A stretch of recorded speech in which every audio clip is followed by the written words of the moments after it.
Не е страшно да нямаш пари. Страшно е да не знаеш защо ги искаш.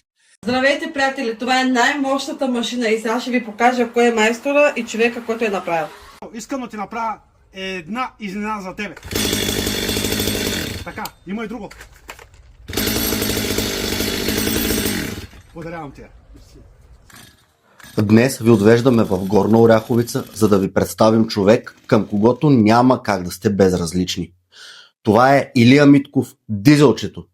Най-добрият майстор на моторни резачки, когото познавате.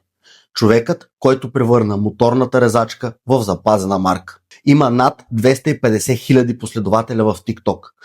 Хиляди харесвания за минути и стил, който никой не може да имитира. Той е колоритен, честен и директен.